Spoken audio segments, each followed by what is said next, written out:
इस तरह से हालदार साहब उस पान वाले की बातों को सुनकर के मन ही मन में विभिन्न विचारों को प्रकट कर रहे थे।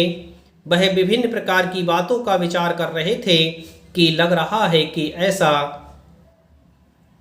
होने के कारण ये चश्मा नहीं बन पाया। उन्हें लग रहा था कि मूर्तिकार जल्दी में चश्मा बनाना भूल गया या फिर इस तरह का कोई पत्थर नहीं मिला होगा जिससे वह चश्मा बना सके।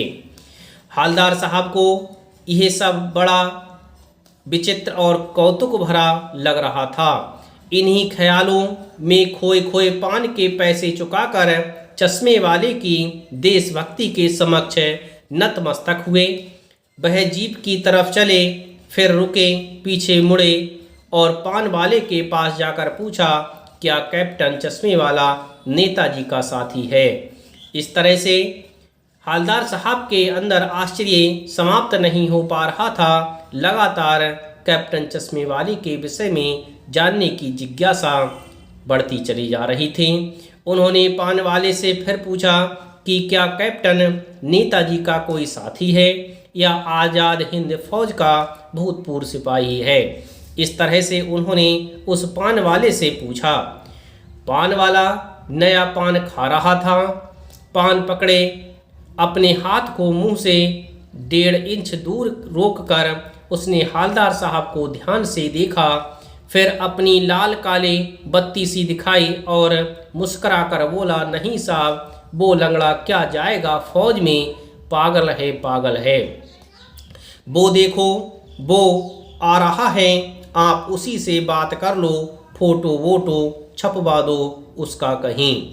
इस तरह से वह पान वाला लगातार उस कैप्टन की मजाक को बनाता चला जा रहा था। वह उस कैप्टन के लंगड़ेपन होने पर हंस रहा था। वह कह रहा था कि वह लंगड़ा क्या जाएगा फौज में, वह तो एक पागल है। देखिए साहब, वह पीछे से आ रहा है। इस तरह से वह पान वाला उस कैप्टन के लिए बता रहा था। हालदार साहब को पान वाले द्वारा एक देशभक्त का इस तरह मजाक उड़ाया जाना अच्छा नहीं लगा।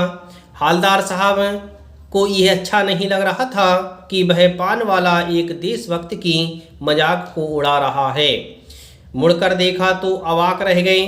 अवाक का अर्थ होता है दंग रह जाना, आश्चर्यचकित रह जाना।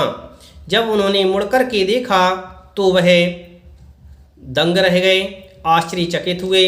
एक बेहद बूढ़ा मरियल सा लंगड़ा आदमी, सिर पर गांधी टोपी और आंखों पर काला चश्मा लगाए, एक हाथ में एक छोटी सी संदूकची और दूसरे हाथ में एक बांस पर टंगे बहुत से चश्मे लिए अभी अभी एक गली से निकला था और अब एक बंद दुकान के सहारे अपना बांस टिका रहा था।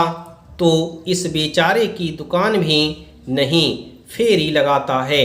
इस तरह से हालदार साहब उस कैप्टन को देख करके विभिन्न प्रकार के विचार कर रहे थे कि ऐसा लग रहा है कि इस बेचारे की दुकान भी नहीं है और लगता है कि ये फेरी के लिए लगाता है। वह व्यक्ति मरियल सा था, लंगड़ा था और सिर पर गांधी टोपी लगाए हुए था और आंखों में काला चश्मा लगाए हुए था। उसके हाथ में एक छोटी सी संदूकची थी जिसमें उसके चश्मे रखे हुए थे। हालदार साहब चक्कर में पड़ गए, पूछना चाहते थे इसे कैप्टन क्यों कहते हैं, क्या यही इसका वास्तविक नाम है, लेकिन पान वाले ने साफ बता दिया था कि अब वह इस बारे में और बात करने को तैयार नहीं है। ड्राइवर भी बेचैन हो रहा था। इस तरह से वह पूछना तो चाहते थे परंतु पान वाले ने उन्हें और कुछ बताने के लिए मना कर दिया।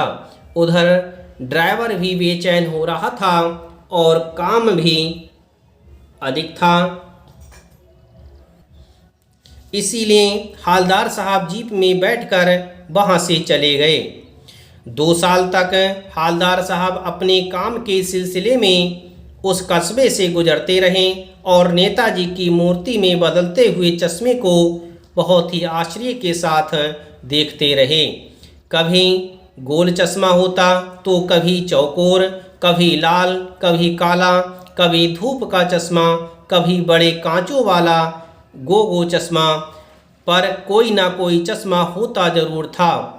उस धूल भरी यात्रा में हालदार साहब को कौतुक और प्रफुल्लता के कुछ क्षण देने के लिए इस तरह से वह आश्चर्यचकित होते थे। जब भी वह उस मूर्ति को देखते थे तो उन्हें वह मूर्ति का चश्मा बदलता हुआ नजर आता था।